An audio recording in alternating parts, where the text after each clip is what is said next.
Hi అండి. Welcome to Shilpa smart home. మీకు కనుక ఈ వీడియో నచ్చినట్లయితే ఈ వీడియోని లైక్ చేయండి. ఇంకా నా ఛానల్ని సబ్స్క్రైబ్ చేసుకోండి.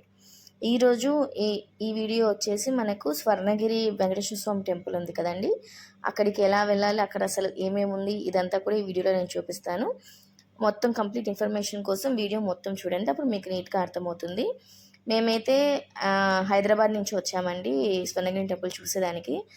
యాక్చువల్లీ మేము నైట్ టైం వద్దాం అనుకున్నాం, అంటే ఈవినింగ్ లేదా నైట్, ఎందుకంటే లైట్స్కి అది చాలా బాగుంటుంది టెంపుల్ అని చెప్పేసి మేము ఫస్ట్ అనుకుంది నైట్ రావాలని. కానీ మేము నైట్ వచ్చాము, ఉగాది రోజు నైట్ వస్తే అస్సలు ట్రాఫిక్ జామ్ ఎలా ఉందంటే దాదాపు ఒక 2 కిలోమీటర్స్ వరకు కార్లు ఆగిపోయాయి. ఇంకా లోపల పార్కింగ్ ఫిల్ అయిపోయింది, అసలు బయటి వరకు కార్లు ఉన్నాయి. ఇంకా సరే కుదరదు కార్స్తో అదంతా కూడా అని చెప్పేసి మళ్ళీ మేము యాదగిరి గుట్టకెళ్ళి అక్కడ స్టే చేసి అక్కడ దర్శనం చేసుకొని తర్వాత రోజు మార్నింగ్, ఇది వచ్చేసి మార్నింగ్ 8 o'clock 8:30 ఆ లోపలే వచ్చేసాం. అప్పుడైతే కొంచెం రష్ తక్కువ అనిపించింది. మేము గుడిలోకి ఇప్పుడు వెళ్తున్నామండి. ఇక్కడైతే పార్కింగ్ అయితే ఉంది, కానీ ఓకే సర్టన్ పీపుల్ వరకు సెట్ అవుతుందేమో, కానీ ఇంత పెద్ద పార్కింగ్ కూడా ఆ రష్కి తట్టుకోలేక చాలామంది అసలు అప్పుడు కార్లు అన్నీ కూడా చాలా మటుకు కార్స్ అన్నీ కూడా బయట పెట్టేశారు. మేము మార్నింగ్ వెళ్ళాం కాబట్టి ఇప్పుడు కొంచెం ఇంకా అప్పుడప్పుడే కొంచెం అందరు జనాలు రావడం స్టార్ట్ అయ్యారనమాట. మేము కార్స్ అన్నీ కూడా పార్క్ చేసేసి మేము ఇంకా అక్కడి నుంచి కొంచెం కొన్ని మీటర్స్ అంతే నడవాలి పార్కింగ్ దగ్గర నుంచి. అక్కడి నుంచి నడుస్తూ వెళ్ళాము.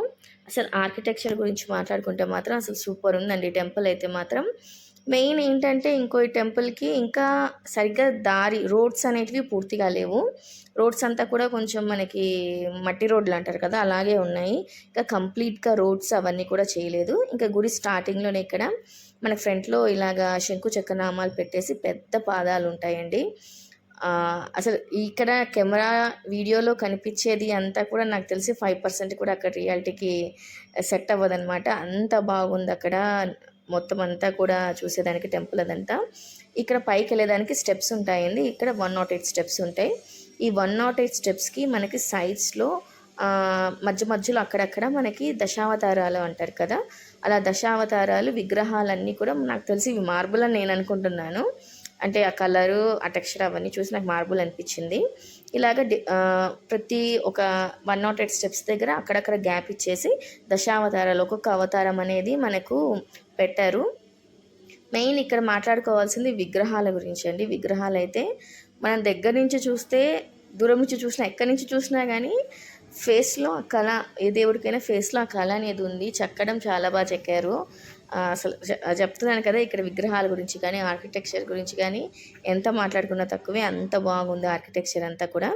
ఇక్కడంతా నేను చెప్పాను కదా ఇంతకుముందు దశావతారాలు అని చెప్పేసి, ఇవన్నీ దశావతారాలు ఇప్పటికీ నేను వరుసగా చూపిస్తూ వస్తున్నాను. దాని కింద నేమ్స్ కూడా ఉన్నాయి, ఒక్కసారి మీరు చూస్తే నీట్గా కనపడిపోతుంది.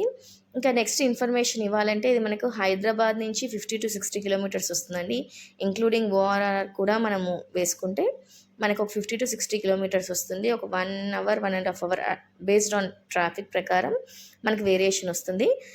మేము వెళ్ళింది ఉగాది టైంలో కాబట్టి ఆ టైంలో కొంచెం హాలిడేస్ ఉన్నాయి కాబట్టి అప్పుడైతే ఫుల్ రష్ ఉన్నారు. కానీ నైట్ టైము, ఈవినింగ్ టైమ్స్ అయితే temple visit the must place అనమాట. లైటింగ్స్కి అవంతా చాలా బాగుంది. మార్నింగ్ కూడా బాగుంది, కానీ నైట్ అయితే ఇంకా బాగుంటుందని నాకు అనిపించి మేము ఫస్ట్ అలాగే ప్లాన్ చేసుకున్నాం. కానీ ఆల్రెడీ నేను చెప్పినట్టు అక్కడున్న రష్కి పార్క్ చేసేదానికి ప్లేస్ లేదు. పోనీ కార్ ఎక్కడన్నా పెట్టేసి వెళ్ళాలన్నా అక్కడ రోడ్స్ సరిగ్గా లేవు. కాబట్టి మనం పార్క్ చేసేసి ఎక్కడన్నా వెళ్ళిపోతే మనం నడిచినవి 2 kilometers నడిచి వెళ్ళాలి. మళ్ళీ పైన అయితే రష్ ఫుల్ ఉన్నారు. కాబట్టి మేము రిస్క్ చేయకుండా మా తర్వాత రోజు మార్నింగ్ వచ్చాం. ఇప్పుడైతే రష్ చాలా నార్మల్గా ఉన్నారు కాబట్టి మేము టెంపుల్ పైకి వచ్చేసాము. ఇలా 108 స్టెప్స్ పైకి ఎక్కేసి వచ్చిన తర్వాత మనకి ఇక్కడ టెంపుల్ అనేది మొత్తం కనపడుతుంది. స్వర్ణగిరి దేవస్థానము ఇదంతా ఉంది కదా, ఇదంతా కూడా మనకి ఫ్లవర్స్తో పెట్టారు. ఇక్కడంతా స్వర్ణగిరి దేవస్థానం అనేదంతా. స్టార్టింగ్లోనే మనకు వినాయకుడు ఉంటాడండి, వినాయకుడు గుడి ఉంటుంది. అలాగే ఇది కట్టి ఇప్పటికీ నాకు తెలిసి ఇనాగరేషన్ అయిపోయి 1 month, not more than 1 month లోపల అయినట్టుంది. టెంపుల్ అయితే మాత్రం సూపర్, ఆర్కిటెక్చర్ సూపర్. స్టార్టింగ్లో నేను కూడా వీడియోస్ చూశాను, చాలామంది మొబైల్స్ అవన్నీ లోపలికి కూడా తీసుకెళ్ళిపోయారు. కొంతమంది అయితే డైరెక్ట్గా దేవుడిది కూడా వీడియో పెట్టేశారు. కానీ నేను వెళ్ళే టైంకి అయితే అక్కడ స్ట్రిక్ట్గా మొబైల్స్ ఆర్ నాట్ అలౌడ్ అని ఇచ్చేసారనమాట. ఇది వచ్చి స్టార్టింగ్లో ఇక్కడ గరుడ పక్షి అవన్నీ ఉంటారు కదండి, అవన్నీ కూడా ప్రతి ఒక్క ఏ విగ్రహం నాకు తెలిసి లేదు అన్నట్లేదు, ప్రతి విగ్రహాన్ని చాలా నీట్గా పెట్టారు. ఇక్కడ గరుడ పక్షి, ఇంకా అటు సైడ్ వచ్చేసి మొత్తం పెద్ద హనుమంతుడిది పెట్టాడు, అది నేను లాస్ట్లో మళ్ళీ ఒకసారి యాడ్ చేస్తాను. ఇక్కడ వచ్చేసి దానికి చెప్తున్నాను కదా, సెల్ ఫోన్స్ అనేది స్ట్రిక్ట్గా అవాయిడ్ చేశారు కాబట్టి ఇక్కడ లాకర్ ఉంది కాబట్టి ఆ లాకర్లో సెల్ ఫోన్స్ అన్నీ పెట్టేసి మేము లోపలికి వెళ్ళి దర్శనం చేసుకుని బయటకు వచ్చేసాం. బయటకు వచ్చేసినాక మళ్ళీ సెల్ ఫోన్స్ అక్కడి నుంచి తీసుకొని ఎగ్జిట్ దగ్గర నుంచి వస్తే మనకు ఆ పక్క ఒక కోనేరు లాగా ఉంటుంది. ఇక్కడ మనకు ఒక సైడ్ భూవరాహస్వామి, ఇంకో సైడ్ లక్ష్మీ నరసింహస్వామి, ఈ 2 విగ్రహాలు బాగా పెట్టారు. పెట్టిన తర్వాత మందిరం లాగా ఉంటుంది, చిన్న మందిరం లాగా. ఇదంతా ఒక కోనేరు అంటే రెగ్యులర్ కోనేరు లాగా ఉండదు, ఇది ఇక్కడ అంతా కూడా వావ్ అన్నట్టే ఉంటుంది అనమాట. కోనేరు దగ్గర ఫస్ట్ ఫ్లోర్ లాగా ఒకటి ఉంటుంది, గ్రౌండ్ ఫ్లోర్ లాగా ఉంటుంది. ఫస్ట్ ఫ్లోర్ నుంచి చూస్తే అసలు ఎక్కడి నుంచి చూసినా కానీ వావే ఇది.